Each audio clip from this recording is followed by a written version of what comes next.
नमस्कार दोस्तों, मेरा नाम है मनीष कुमार सिंह और आप देख रहे हैं 4 पीएम महाराष्ट्र। आपका बहुत-बहुत स्वागत करता हूं। दोस्तों, लाडली बहन योजना, वो योजना जिससे महाराष्ट्र में न जाने कितने महिलाओं को आर्थिक मदद पहुंचाई गई। किसको मिली, किसको नहीं मिली, लेकिन एक मदद जो सबसे ज्यादा पहुंची, वो पहुंची खुद महाराष्ट्र की सरकार को। यानी बीजेपी के साथ-साथ जो सहयोगी दल है, उनको वापस सत्ता में लाने के लिए ये लाडली बहन योजना बड़ी गेम चेंजर साबित हुई। अब इसी लाडली बहन योजना को लेकर के एक बड़ी अपडेट सामने आई है दोस्तों। अजीत पवार के एनसीपी के बड़े नेता छगन भुजबल, उनका एक बयान सामने आया है। महाराष्ट्र सरकार में पूर्व मंत्री और अजीत पवार एनसीपी के विधायक छगन भुजबल लाडली बहन योजना को लेकर कुछ ऐसा उन्होंने कहा है जिससे लाडली बहन योजना से लाभ लेने वाली महिलाओं को झटका लग सकता है। जी हाँ दोस्तों, जो लोग लाडली बहन योजना के नियमों में फिट नहीं बैठते, उन्हें स्वयं अपना नाम वापस ले लेना चाहिए, अन्यथा उनसे जुर्माने के तौर पर साथ-साथ पैसे की वसूली की जा सकती है, ऐसा छगन भुजबल ने कहा है। इसके अलावा उन्होंने ये भी संकेत दिए कि भविष्य में लाडली बहन योजना के नियम और सख्त होंगे। तो दोस्तों, ये बड़ी अपडेट निकल के सामने आ रही है। पहले आपको पूरी अपडेट दे देते हैं, डिटेल में पूरी जानकारी दे देते हैं, उसके बाद थोड़ी सी चर्चा लाडली बहन योजना को लेके भी करेंगे। लाडली बहन योजना के बारे में बात करते हुए छगन भुजबल ने कहा कि लोगों से अपील की जानी चाहिए और महिलाओं से कहा जाना चाहिए कि यदि वे नियमों के अनुरूप नहीं है तो वो स्वयं अपना नाम हटा लें। लाडली बहन योजना से अब तक जो पैसा मिला या जो पैसा सरकार ने उन्हें दिया, उसे वापस मांगने का कोई मतलब नहीं है। जो महिलाएं नियमों का पालन नहीं करती, उनसे पहले ही भुगतान किया गया पैसा वापस नहीं मांगा जाना चाहिए। हालांकि मैं लोगों से कहना चाहूंगा कि जो महिलाएं इन नियम के अनुरूप नहीं है, उन्हें स्वयं ही अपना नाम हटा देना चाहिए, अन्यथा जुर्माना लगाकर इन नियमों के अनुरूप जो नहीं है, उनसे जुर्माना उस पर लग सकता है। उन्हें स्वयं ही अपना नाम हटा देना चाहिए, हालांकि अन्यथा जुर्माना लगाकर वसूली की जाएगी।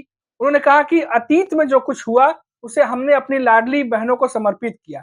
उन्होंने संकेत दिया कि आने वाले दिनों में लाडली बहन योजना नियम और सख्त होंगे। अब दोस्तों, लाडली बहन योजना है वो योजना जिससे तमाम महिलाओं को, जो भी क्राइटेरिया होता है, इसके जो भी पॉलिसीज बनाते हैं, उसके बाद एक जो उसके अंतर्गत जो महिलाएं फिट नहीं बैठ रही हैं, अब उन्हें इस योजना से बाहर करने की बात हो रही है। यानी जब चुनाव थे तो ये योजना लाई गई, ये योजना के साथ साथ पॉलिसी भी लाई हो गई, जो स्ट्रेटेजीज हैं, जो नियम कायदे कानून है, वो भी लाए गए होंगे। लेकिन उस समय, क्योंकि चुनाव थे, उस दरमियान तमाम महिलाओं को जो है वो लाडली बहन योजना की स्कीम पहुंचानी थी।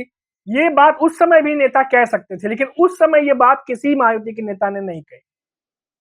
हालांकि ये बात बार-बार सामने आ रही थी कि ऑडिट जो है वो किया जा सकता है, वो भी अपोजिशन की तरफ से कहा जा रहा था। लेकिन उस समय लाडली बहन योजना, दी जाने वाली जो आर्थिक मदद है, वो उसकी चर्चा ज्यादा थी। हालांकि दबे बुजुर्ग में सबको ये बात का अंदाजा था कि चुनाव के बाद इस योजना को लेकर के कोई बड़ी फेरबदल या बड़ा जो है नियम बदला जा सकता है, या इस पर कोई ऑडिट ला करके कुछ चीजों को बदला जा सकता है, और वही हो रहा है दोस्तों। अब इस खबर के आने के बाद, इन तमाम चीजों को आने के बाद, कई लोग ये भी कह रहे हैं कि चुनाव से पहले तो जो वोट लिया गया, लाडली बहन योजना चलाई गई, तमाम चीजें की गई, अब जब चुनाव गुजर चुका है, चुनाव निकल चुका है, सत्ता में आ गए हैं, तो अब पॉलिसी की बात हो रही है, जो फिट नहीं बैठते उनको हटाने की बात की जा रही है, उनसे जुर्माना वसूलेंगे, जो भी चीजें कही जा रही है। अब दोस्तों, जो फिट नहीं बैठते उनका नाम तो पहले इस लिस्ट में आना ही नहीं चाहिए था, कि जो लाडली बहन योजना है जो दी जा रही है, उसमें उनका नाम कैसे आया। जो क्राइटेरिया बनाया गया है, अगर उसमें कोई लेडी फिट नहीं बैठती है, कोई माता बहन फिट नहीं बैठती है, तो उनका नाम कैसे आया, उनको किस्त कैसे चली गई। तो ये तमाम चीजों को लेकर के भी जो जो प्रोसेस है, उसको लेकर ट्रांसपेरेंसी कौन पूछेगा, उन अधिकारियों से बातचीत कौन करेगा जिनकी वजह से ये तमाम चीजें हुई हैं। उस दरमियान तो इन चीजों पर ध्यान नहीं दिया गया, क्योंकि चुनाव थे, तमाम चीजें चल रही थी, समय कम था, बहुत सारी चीजें हो सकती हैं। लेकिन अब जब ऐसी बातें हो रही है, तो कहीं ना कहीं ऐसा लगता है कि चलिए, जो नियम के तहत नहीं आ रहे या जो नहीं आ रहे, उनका नाम हटाना चाहिए। तो उनके लिए तो ऐसा हो गया कि चुनाव के दौरान उन्हें मिला और चुनाव के बाद अब उन्हें हटाया जा रहा है। ठीक है, जो नियम कायदे कानून है उसके हिसाब से ही चलना चाहिए। लेकिन ये खबर आने के बाद सोशल मीडिया पे भी अलग अलग तरीके से जो है अपनी अपनी राय जो है वो लोग दे रहे हैं, अपनी अपने ओपिनियन जो है वो लोग दे रहे हैं। लेकिन ये जो बड़ी बात, अजीत पवार के एनसीपी के बड़े नेता छगन भुजबल, जो अब तक तो हैं, आगे रहेंगे या नहीं रहेंगे ये पता नहीं, क्योंकि अभी बहुत सारी चीजें चल रही हैं सियासत में महाराष्ट्र के, तो वो जो बातें कहते नजर आ रहे हैं, अगर वो बात आगे चल के होती है, इंप्लीमेंट होता है, तो जाहिर तौर पर बहुत सारी जो माता बहनें हैं जो फिट नहीं बैठती हैं किसी भी कारण से, टेक्निकल रीजंस हो सकते हैं, और वो बहुत ज़्यादा रिसर्च और पता लगाने की बात है, जो डिटेल्स हैं, उनमें नहीं बैठते, उनका नाम जो है इससे बाहर किया जा सकता है।